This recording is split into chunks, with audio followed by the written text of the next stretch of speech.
গতকাল সচিবালয়ে বিশৃঙ্খলাকারী আনসারদের জেলে পাঠানো হয়েছে।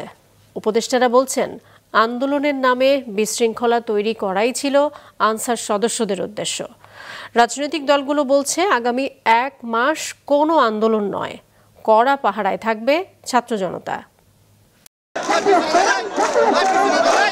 দাবি আদায় করতে গিয়ে সচিবালয় ঘেরাও, পরে শিক্ষার্থীদের সাথে সংঘর্ষে জড়িয়ে পড়ে আনসার সদস্যরা। আনসারদের এমন আচরণকে স্বাভাবিকভাবে নেয়নি অন্তর্বর্তীকালীন সরকার।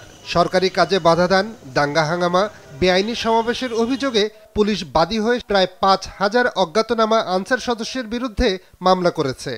এরই মধ্যে গতরাতে সচিবালয় থেকে আটক 426 জনকে আজ সিএমএম আদালতে নেয়ার পর 375 জনকে কারাগারে পাঠানোর নির্দেশ দেওয়া হয়। পল্টন, রমনা, শাহবাগ এবং বিমানবন্দর এই 4টি থানায় 426 জন আনসারের বিরুদ্ধে মামলা দায়ের করা হয়েছে।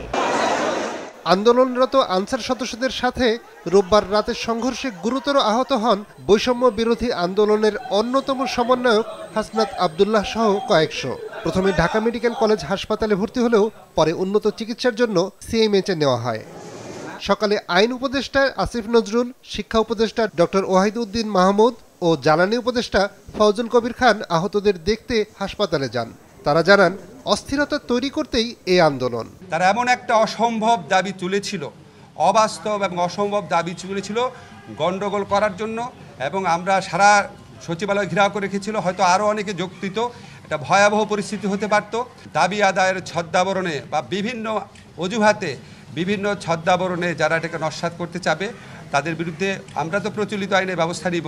সাহায্য দানকারী প্রতিষ্ঠান আছেন, অনেক দেশ আছে যারা এগিয়ে এসেছেন এবং তারা এই ছাত্রদেরকে সাহায্য দেওয়ার জন্য আমাকে বলেছেন। এটা বানে ভেসে আসা সরকার না, তো সুতরাং এটা আমরা যে কোনো জাতীয় এটার জনপ্রত্যাশার সরকার, এবং আমরা সরকার জনপ্রত্যাশাকে মিট করার জন্য যত কঠোর ব্যবস্থা হোক আমরা নিব।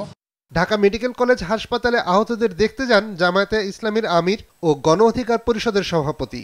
অস্থিতিশীল পরিবেশে এমন আন্দোলনের সমালোচনা করে তারা জানান, আগামী 1 মাসের মধ্যে কোনো আন্দোলন করা যাবে না, কড়া পাহারায় থাকবে দলীয় কর্মীরা। আমরা জামাতে ইসলামী হিসেবে আসবো না, এদেশের সচেতন জনগণ হিসাবে আসবো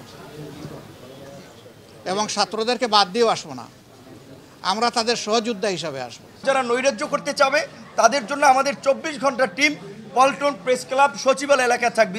3 বছর চাকরির পর বাধ্যতামূলক বিশ্রাম বাতিল, আনসার বাহিনীতে নতুন সদস্য নিয়োগ বন্ধ ও চাকরি জাতীয়করণের দাবি নিয়ে গতকাল সচিবালয় ঘেরাও করেছিল আনসার বাহিনী। নিয়াজ মোর্শেদ, মাছরাঙা সংবাদ, ঢাকা।